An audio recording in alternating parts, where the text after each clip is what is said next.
பேர் கூட குறிப்பிட எனக்கு ஒரு மாதிரி இருக்குது, அதனால வேண்டாம். இவங்களை அசிஸ்டன்ஸை எப்படி ட்ரீட் பண்ணுன்ற எத்திக்ஸ் வந்து இப்போ கொஞ்சம் மேம்பட்டுருக்குன்னு நினைக்கிறேன். நான் மேபி அந்த சமயம் கூட இருந்திருக்கலாம், பட் நான் ஒர்க் பண்ண ஆளுங்கள்கிட்ட அப்படி சரியாக இல்லை. அதனால அது தொடர்ந்து எனக்கு கொஞ்சம் டார்க் ஃபேஸ் தான் இருந்தது ஆரம்ப காலகட்டத்தில். எனக்கு முன்னாடி இருந்தவங்கலாம் வந்து என்ன சொல்கிறது, அவங்களாம் பார்த்தா எனக்கு பரிதாபம்னா, ஏன்னா என்ன இவ்வளோ எழுதுறீங்க, பேர் கூட போட மாட்டாங்க, காசு கொடுக்க மாட்டாங்க, வெறும் அவ்வளோதான் வந்தீங்கன்னா ஒரு டொமேட்டோ ரைஸ் வாங்கி கொடுத்தாங்கன்னா எழுதிடுவார் அவர்.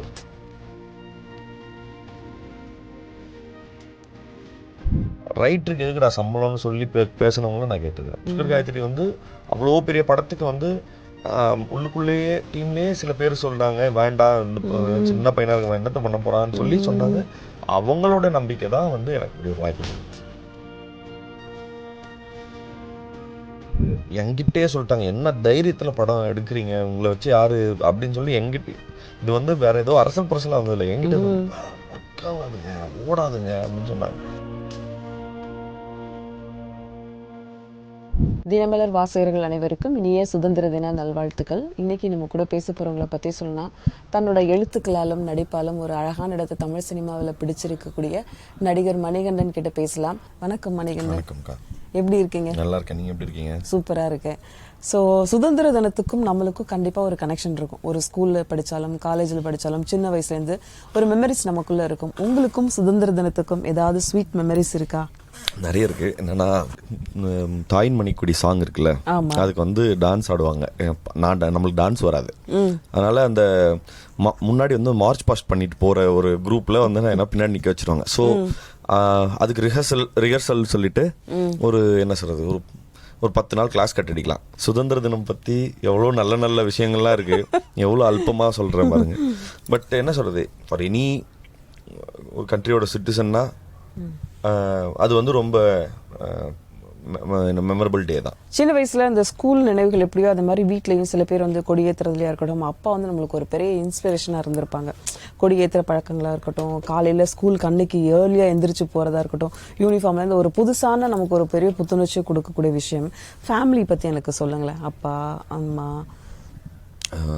அப்பா வந்து இந்த டைல்ஸ்லாம் இருக்கு இல்லையா, அதோடைய கான்ட்ராக்ட் மேஸ்திரியாக தான் இருந்தார். ஓகே. எங்கள் அம்மா ஹவுஸ் ஒய்ஃபு. எனக்கு தங்கச்சி ஒருத்தர் இருக்கா. ஸோ அதனால பெருசாக என்ன சொல்கிறது, ரொம்ப மிடில் கிளாஸான ஒரு குடும்பம். நீங்கள் நினச்சிருக்கீங்களா சினிமா இண்டஸ்ட்ரிக்கு நம்ம வருவோம் அப்படிங்கிற மாதிரி? ஏதாவது வீட்டில் யாராவது அந்த மாதிரி எதுவும் ஃபேமிலியிலோ யாராவது இருந்திருக்காங்களா? வாய்ப்பு எங்களுக்கு சினிமாவில் இருக்கிறது விடுங்க, எங்கள் வீட்டில் யாரும் சினிமாவே பார்க்க மாட்டாங்க. சினிமா தியேட்டர் போகிறதுங்கிறதே வந்து ஆக்சுவலாக லக்ஸுரி தான். சினிமா தியேட்டருங்கிறது ஒரு நேரம் ஜாஸ்தி இருந்தாலோ காசு இதுவா அப்படியான சூழலில் எங்கள் வீட்டில் அப்போ இல்லை யாரும். எனக்குமே சினிமாவுக்கு வரணுன்ற என்ன சொல்கிறது, அப்படி இது எதுவுமே இல்லை. ஆசை என்னெல்லாம் நான் இது வரைக்கும் வரல. இல்லை, சினிமா மேல பற்று வர்றதுக்கு நிறைய வெவ்வேறு ரீசன்ஸாக நான் இங்கே வந்து பார்க்கும்போது தான் அதெல்லாம் ஃபேக்டர்ஸ் ஆனும் தெரியல. எங்கள் வீட்டு டு ஸ்கூல் போகிற வழியில் ஒரு ஷூட்டிங் ஹவுஸ் இருக்கும். தினம் ஷூட்டிங் நடந்துகிட்டே இருக்கும், நடிகர்கள்லாம் வந்து இருந்துகிட்டே இருப்பாங்க. அவங்க நடிக்கிறத நீங்கள் தூரமாக நின்று வேடிக்கை பார்க்கலாம். ஸோ அந்த மாதிரி எக்கச்சக்க நடிகர்களை நாங்கள் பார்த்துருக்கேன். அப்புறம் முக்கியமாக எங்கள் இந்த கேபிள் டிவி அப்போ அந்த சமயத்தில் ரொம்ப ஃபேமஸ். கேபிள் டிவியில் எதனா ஒரு புது படம் போட்டுருவாங்க. ஸோ நான் வந்து இந்த வெள்ளிக்கிழமை நைட்டு சனிக்கிழமை நைட்டுலாம் வந்து முழிச்சிருந்து அப்படி ஒரு படம் பார்த்ததுக்கு பிறகு அந்த மாதிரியான அந்த சமயங்கள் நான் வளர்கிற சமயத்தில் சில படங்கள் வந்து என்ன பயங்கரமாக பாதிச்சிருக்கு. காதல், பிதாமகன், இந்த மாதிரியான படங்கள். ஸோ மேபி இதெல்லாம் ஒன்றா சேர்ந்து சினிமா மேலே பெரிய ஆர்வத்தை தூண்டிச்சே தவிர்த்து அதுக்கப்புறம் கூட நான் அதை ஒரு ப்ரொஃபஷனாக எடுத்துக்கணும் அப்படிங்கிறது ரொம்ப லேட்டரில் தான். முதல்ல சினிமாவுக்கு போகிறது வந்து 2 வகை இருக்குது. ஒருத்தர் வந்து அனுபவத்தோடு வந்தால் மட்டும் தான் சேர்ப்பாங்க. ஒருத்தர் வந்து ஒரு மனுஷனை பார்த்தா அவங்ககிட்ட ஏதோ இருக்குப்பா அப்படின்னு சொல்லி சேர்த்துக்குவாங்க. உங்களை எந்த ரகத்தில் உங்களை சேர்த்துக்கிட்டாங்க? யார் உங்களை சேர்த்துக்கிட்டாங்க? முதல் முறையாக நீங்கள் யாருக்கிட்ட உதவியாளராக போனீங்க? அவங்க பேர் கூட குறிப்பிட எனக்கு ஒரு மாதிரி இருக்குது, அதனால வேண்டாம், அதெல்லாம் எதுவும் வேண்டாம். அந்த சமயங்களில் உங்களுக்கு தெரியும் இல்லையா, எடுத்தெடுப்பில் வந்து உங்களுக்கு இப்போ ரொம்ப நிறைய இவால்வ் ஆயிடுச்சு. ஒரு இவங்களை அசிஸ்டன்ஸை எப்படி ட்ரீட் பண்ணுன்ற எத்திக்ஸ் வந்து இப்போ கொஞ்சம் மேம்பட்டுருக்குன்னு நினைக்கிறேன். நான் மேபி அந்த சமயம் கூட இருந்திருக்கலாம், பட் நான் ஒர்க் பண்ண ஆளுங்கள்கிட்ட அப்படி சரியாக இல்லை. அதனால அது தொடர்ந்து எனக்கு கொஞ்சம் டார்க் ஃபேஸ் தான் இருந்தது ஆரம்ப காலகட்டத்தில். பட் அதெல்லாம் தாண்டின பிறகு கொஞ்சம் நல்ல மனுஷங்களும் இருந்தாங்க. இப்போ உங்களோட எழுத்துக்கள் அப்படின்னு பார்க்க போனப்ப பீஸா 2லேருந்து தான் ஆரம்பிச்சிங்களா? எந்த படத்துலேருந்து முதல் முறையா உங்களை நம்பி வாய்ப்பு கொடுத்த படம் எந்த படம்? அதுக்கு முன்னாடியுமே நான் நிறைய படங்களுக்கு வந்து பீட்சா 2 வந்து பேர் வந்திருக்கோம். பட் அதுக்கு முன்னாடியுமே உங்களுக்கு தெரியும்னு நினைக்கிறேன். நம்ம நிறைய எழுதி தருவோம். பட் நம்ம ஒரு அங்கீகாரமா இருக்காது, ஒரு பேரும் வராது, காசும் அன்பெய்டு அன்கிரெடிட்டட் ரைட்டரா நிறைய படம். அது நான் இருந்தான்னு இல்ல, எனக்கு முன்னாடி இருந்தவங்க எல்லாம் வந்து என்ன சொல்றது, அவங்க எல்லாம் பார்த்தா எனக்கு பரிதாபம்னா, ஏன்னா என்ன இவ்வளவு எழுதுறீங்க, அவங்க பேர் கூட போட மாட்டாங்க, காசு கொடுக்க மாட்டாங்க, வெறும் அவ்வளவுதான் வந்தீங்கன்னா ஒரு டொமேட்டோ ரைஸ் வாங்கி கொடுத்தாங்கன்னா எழுதிடுவாரு அவரு, ஃபுல்லா உட்காந்து எழுதுவாரு. பட் அவர்லாம் வந்து இன்னைக்கும் பாக்குறேன், என்னண்ணே அப்படின்னாக்கா, அதை மணி ஒரு பெரிய டேரக்டர் ஒரு டிஸ்கஷன் போயிட்டு இருக்க மணி கூப்பிட்டுருக்காரு சார் அப்படிமா 35,000 20,000 கொடுத்துட்டு அப்படி இருக்கிற நிலைமை இருக்குதான் செய்யுது. பட் அந்த மாதிரி தான் நானுமே ஒரு லெவலுக்கு அப்புறம் எப்படின்னா அது நார்மல் மாதிரி ஆகிட்டாங்க. அவரே சொல்லுவாரு, வேற வழி இல்ல, காசுலாம் வராது, போய் எழுது அப்படின்றாரு. ஒரு லெவலுக்கு அப்புறம் இதுக்கப்புறம் இது வந்துடும். எனக்கு வந்து விக்ரம் வேதா ஒரு பெரிய வந்து அவங்களோட பெரிய மனசு தான். புஷ்கர் காயத்ரி வந்து அவ்வளோ பெரிய படத்துக்கு வந்து உள்ளுக்குள்ளேயே டீம்லயே சில பேர் சொல்றாங்க, வேண்டாம் சின்ன பையனா இருக்க என்னத்த பண்ண போறான்னு சொல்லி சொன்னாங்க. அவங்களோட நம்பிக்கை தான் வந்து எனக்கு இப்படி ஒரு வாய்ப்பு கொடுத்தது. அதனாலும் அந்த டைம்ல வந்து அந்த டயலாக்லாம் ரொம்ப பேசப்பட்டுச்சு. அதுல அமைந்த நடிகர்களா இருக்கட்டும், படமா இருக்கட்டும், ஒரு வெற்றி பெற்ற ஒரு கூட்டணியில நீங்களும் இருந்ததுனால ஒரு பெரிய அங்கீகாரமா கிடைச்சது. அதுக்கப்புறம் விசுவாசம், தம்பி நிறைய படங்களை ஒர்க் பண்ணீங்க. அதுக்கான வாய்ப்புகள் எப்படி உங்களை தானா தேடி வந்ததா? ஏன்னா முதல் படம் நம்ம தேடி போனோம், ஒரு வெற்றி கிடைச்ச பிறகு தானா வாய்ப்புகள் வரும்ல. ஆமா, நான் வந்து ஜென்ரலா ஸ்டார்டிங்ல ஏர்லியர் ஸ்டேஜஸ்ல வந்து நான் நிறைய வாய்ப்பு தேடி போயிருக்கேன். ஓகேவா, நிறைய ஆபீஸ்ல போயிட்டு நிக்கிறதோ, போட்டோ கொடுக்கறதோ, ஆடிஷன் அட்டென்ட் பண்றதோ. ஆனா எனக்கு அந்த சமயத்துல எதுவுமே வாய்ப்பே கிடைச்சது இல்ல. நானா தேடி போனதுக்கு என்னைய தேடி வந்த வாய்ப்பு அது எப்படின்னா, நம்ம வேற ஏதோ ஒரு இடத்துல கண்டினியூஸா ஒர்க் பண்ண என்ன ஆயிடுச்சு, நான் போய் சொன்னதே கிடையாது, நான் நல்லா ஒர்க் பண்ணுவேன் சார்னு சொன்னதே கிடையாது. இன்ஸ்டெட் வேற யாராவது என்னை பத்தி சொல்லியிருப்பாங்க, அந்த பையன் நல்லா ஒர்க் பண்றான் சார், வேணா நீங்க கூப்பிட்டு பேசி பாருங்க. அப்படி அந்த மூலமா எனக்கு வேர்ட் ஆஃப் மவுத்ல கிடைச்ச வாய்ப்புகள் தான் எல்லாமே, கிட்டத்தட்ட எல்லாமே. காதலும் கடந்து போகும் அப்படிதான். நலன் சாருக்கு அவருக்கூட சூதுகோம்ல நான் ஒர்க் பண்ணியிருந்தேன், அதனால சரி கூப்பிட்டாரு. அப்படியே 8 தோட்டங்கள் வந்தது. அதுக்கப்புறம் அப்படியே நம்ம விக்ரம் வேதா, அது வந்து சேதனா கூட காதலும் கடந்து நீ எழுதுவலடா நான் சொல்றேன் போ, அவ்வளவுதான். அவர் மூலமா சொல்லி அப்படியே காலா வந்தது. எல்லாமே அப்படிதான் வந்தது. நடிப்புலன்னு பார்க்க போனா ஜெய்பீம் வந்து மிகப்பெரிய உங்களுக்கான ஒரு அங்கீகாரம் கொடுத்தது. ஆனா மணிகண்டன் நடிக்க வைக்கலாம் அப்படின்னு யோசிச்ச இயக்குனர் யாரு? மேபி நலன் சாரா இருக்கலாம். நலன் சார் தான் நான் சொல்லுவேன். ஏன்னா நான் வந்து நானே பெரிய கன்ஃபியூஷன்ல இருந்தேன். நான் போவேன் சார், நான் அஸ்னாட்டரா போறேன் சார், நான் எழுத போறேன் சார் அப்படின்னு சொல்லிட்டு இருந்தேன். ஒரு நாள் திடீர்னு, ஏங்க முதல்ல நீங்க நடிங்க அப்படின்னாரு. நீங்க உங்களுக்கு இது எக்ஸ்பிரஷன்ஸ் எல்லாம் கரெக்டா இருக்கு, சொன்னா எதனா சொன்னீங்கன்னா அந்த எக்ஸ்பிரஷன் கரெக்டா வருது, நடிக்க போங்க அப்படின்னு சொல்லிட்டு சொன்னது இல்லாம அவர் படத்துலயுமே வாய்ப்பு கொடுத்தாரு. இப்படி ஒரு கேரக்டர் இருக்கா, நடிங்க அப்படின்னு சொல்லிட்டு. ஸோ மோஸ்ட் ப்ராபப்ளி என்னை வந்து நடிப்பை நோக்கி புஷ் பண்ணதுல ஒரு முக்கியமான ஆள் அவரா இருக்கலாம். இன்னொன்னு, நம்ம அர்ஜுன் ரெட்டி படம் இருக்குல்ல, அந்த படத்தோட மியூசிக் டைரக்டர் ரதன் ஒருத்தர் இருக்காரு. அவர் வந்து ஒரு நாள் நான் ஆர்ஜேவா இருந்தப்போ ஒரு சவுண்ட் இன்ஜினியர், ஒரு மியூசிக் டைரக்டர் ஆகல. அப்போ அவர் ஒரு நாள் டீ கடையில சொன்னாரு, ரகுமான் சார் ஆஸ்கர் வாங்கின டே அவர் அன்னைக்கு. ரகுமான் சார் ஆஸ்கர் வாங்கி சென்னையே தமிழ்நாடே பயங்கர சந்தோஷத்துல இருக்குது. அப்போ அவர்கிட்ட நான் சொன்னேன், அவர் பெரிய ரகுமான் சார் ஃபேனு, பாரு உங்க ஆள் வாங்கிட்டாரு, நீயும் வாங்கணும் சரியா சீக்கிரமா அப்படின்னு சொல்லி நான் அவர்கிட்ட சொன்னேன்.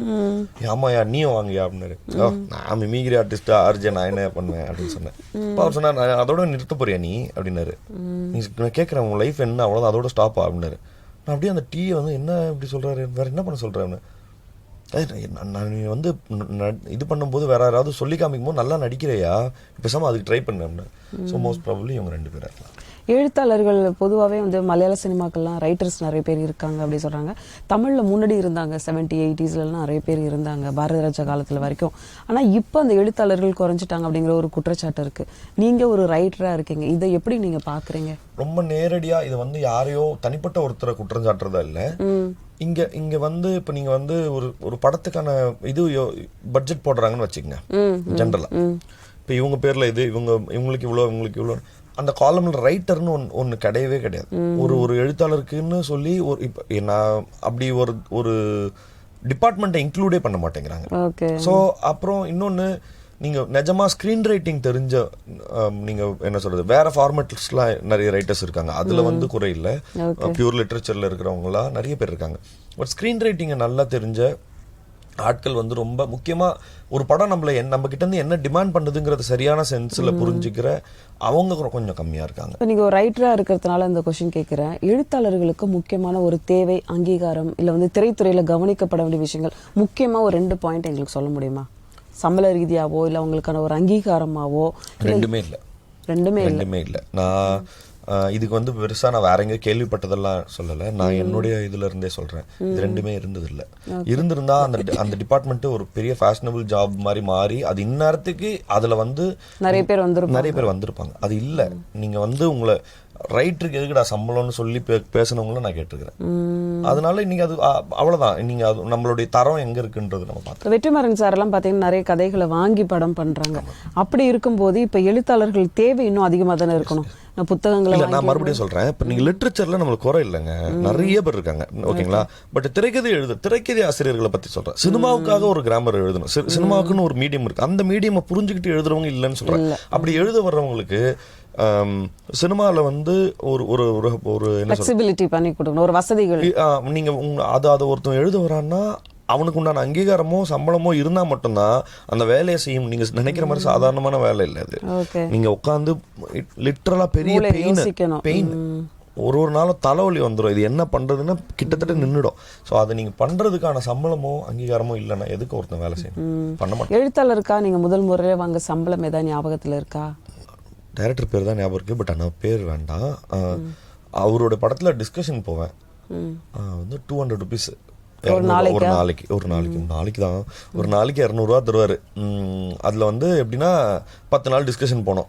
நீங்க வந்து காலையில இருந்து கிட்டத்தட்ட ஒரு 9 மணி வரைக்கும், நைட் 9 மணி வரைக்கும் சீன்ஸ் இப்போ சொல்லிட்டே இருக்கணும். இப்படி இருக்கலாம், இப்படி வச்சுக்கலாம் சொல்லும் போது அப்புறம் ஒரு லெவலுக்கு அப்புறம் ஒரு 10 நாள் ஒர்க் பண்ணுவோம். அவ்வளோதான். 2000 ரீசெண்ட் டேஸில் தமிழ் சினிமாவில் புது படங்களும் சரி, சின்ன பட்ஜெட்டில் எடுக்கிற படங்களும் சரி, அவ்வளோ அழகாக மக்கள் கொண்டாடி இருக்காங்க, நல்லாவும் போயிருக்கு. உதாரணத்துக்கு பார்த்தீங்கன்னா போர் தொழிலாக இருக்கட்டும், குட் நைட் படங்களாக இருக்கட்டும், நீங்கள் நடித்தது சமீப கால படங்கள், சின்ன படங்கள் எல்லாமே மக்கள்கிட்ட போய் சென்றடைஞ்சிருக்கு அவ்வளோ அழகாக. அயோத்திலேருந்து நிறைய படங்கள் சொல்லலாம். இது எப்படி பார்க்குறீங்க? ஆக்சுவலாக பெரிய சந்தோஷம் தான். ஏன்னா இதுக்கு முன்னாடி வந்து நாங்கள் கோவிட் சினிமா வந்து பெரிய ஹார்ட்ஷிப்ஸை ஃபேஸ் பண்ணிட்டு இருந்தது.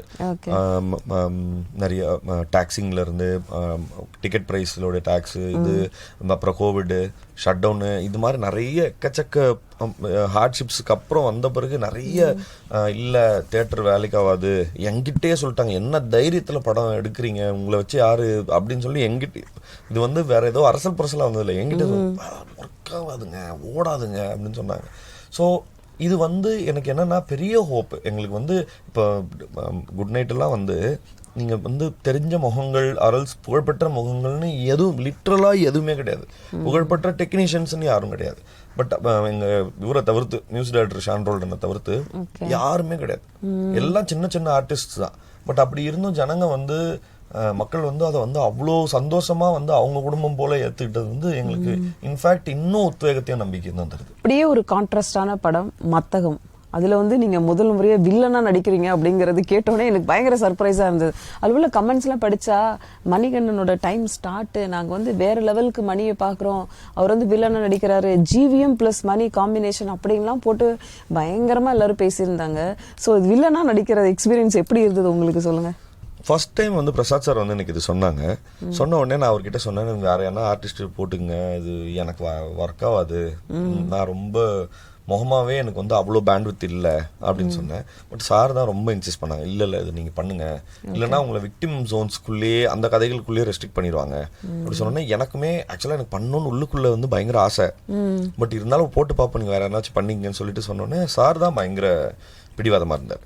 முதல் நாள் ஷூட் முடிச்ச உடனே நான் சொன்னேன் சார்கிட்ட, வேணாம் சார் எனக்கு வரல சார், இந்த கேரக்டரோட வெயிட் ஷோல்டர் தாங்கலை, அவன் கடந்து வந்த அவனுடைய படாலம் சேகர் கேரக்டர் சொல்றாரு, இத்தனை வயசுல இருந்து அவன் இதை பண்ணிருக்கான், அதை பண்ணிருக்கான், இதை பண்ணிருக்கான், இங்க போனா அத்தனை இது பண்ணா இத்தனை கேஸ் சொல்லிட்டு இப்படி பார்த்துட்டே இருக்கேன். என்ன யாரை பத்தி சொன்ன, இப்ப இது எல்லாத்துக்கும் தாங்கறதுக்கான முகமா நம்மள்தான் பார்த்தா இல்ல. ஸோ அதுக்கு ஒர்க் பண்ண வேண்டியதாச்சு. ஐயோ இப்போ இந்த முகத்தை அதுக்கானதா மாற்றணும்னா என்ன பண்ணோம், அவன் எப்படி கண்டினியூஸாக அவன் ஒரு விஷயத்த நம்பிக்கிட்டே இருக்குன்னா நான் இதெல்லாம் பண்ணவன்றதை எவ்வளோ அது வந்து ரொம்ப ஹார்ட் பேட்டிலாக இருந்து. ஏன்னா ஒரு சில சமயங்களில் ஷூட் முடிச்சுட்டு போகும்போது பயங்கர தலைவலியாக இருக்கும். ஏன்னா நீங்கள் கண்டினியூஸாக வந்து ஒரு லெவலில் இப்படியே இருந்து உங்களுக்கு உங்கள் மைண்டு ஃபுல்லாக அதுவே ஓடிட்டே இருந்துச்சுன்னு வச்சுங்களேன், ஐயோ பயங்கர Stress தான் அது. பயங்கர ஸ்ட்ரெஸ்ஃபுல்லாக இருந்தது. பட் ஆனால் at the end of the day முடிச்சுட்டு வரும்போது சாரோட முகத்தை பார்க்கும்போது ஒர்த் தி எஃபெக்ட். ஜிவிஎம் கூட ஒர்க் பண்றது எல்லாருக்கும் ஒரு புது பயங்கரமான ஒரு எக்ஸ்பீரியன்ஸ் கிடைச்சிருக்கும்ல. அவர் அந்த பார்க்குற விஷயமா இருந்தாலும் சரி, அவர் ஹேண்டில் பண்ற விஷயங்களா இருந்தாலும் சரி, செம்மையான ஒரு ஃபீல் கொடுத்துருக்கும். உங்களுக்கு எப்படி இருந்தது சொல்லுங்க. நான் சார் கூட எனக்கு வந்து இது இல்லவே இல்லை, காம்பினேஷன் சீன்ஸ் இல்லை. பட் ஒரே ஒரு நாள் வந்து சாரோட பர்த்டேக்கு நாங்கள் எல்லாரும் போயிருந்தோம். ஓகே. அவர் ஷூட்டிங்ல இருந்தார். கரெக்டா 11:30க்கு பேக்கப் ஆகுது. கிளம்பிட்டு ஒரு நிமிஷம் நான் கிளம்புறேன், ஒரு நிமிஷம்னு சொல்லிட்டு அங்கிருந்து சர்ப்ரைஸ் பார்ட்டி ஒன்று அரேஞ்ச் பண்ணியிருந்தாங்க. ஸோ அன்னைக்கு அவர் பேசின விஷயங்கள்லாம் ரொம்ப சூப்பராக இருந்தது, ரொம்ப என்கரேஜிங்காக இருந்தது. எனக்கு வந்து நான் உங்களோட ஒர்க்ஸ்லாம் பார்க்குற மணி நான் நிஜமா வந்து உங்க மேலே பெரிய ஹோப் இருக்கு அப்படின்லாம் சொல்லி ரொம்ப அப்ரிஷியேட் பண்ணியிருக்காரு. அதர்வா பத்தி சொல்லுங்க. அவர் வந்து என்ன சொல்றது, ஒரு ஜென்டில்மேனுக்கு உண்டான புல்லட் பாயிண்ட்ஸ் எல்லாம் மொத்தமா எழுதுனா அது அவருக்கு எல்லாமே பொருந்தும். சரி, இப்ப மணி நாங்க இயக்குனரா பார்க்க போறோமா? சீக்கிரமா இருக்கு, அப்படியான பிளானும் இருக்கு. பட் ஆனா அதுவும் எப்போ பண்ண முடியும்னு தெரியல இங்க ஷூட் போறதுனால. சரி, எப்போ மேரேஜ்? 3 இன்டர்வியூ எடுத்தாங்க. 3 இன்டர்வியூலையும் இதே கேள்வி. நான் என்ன சொல்றேன்னா, எல்லா இன்டர்வியூலையும் இதே, எப்போ கல்யாணம் பண்ணிக்கிறீங்க.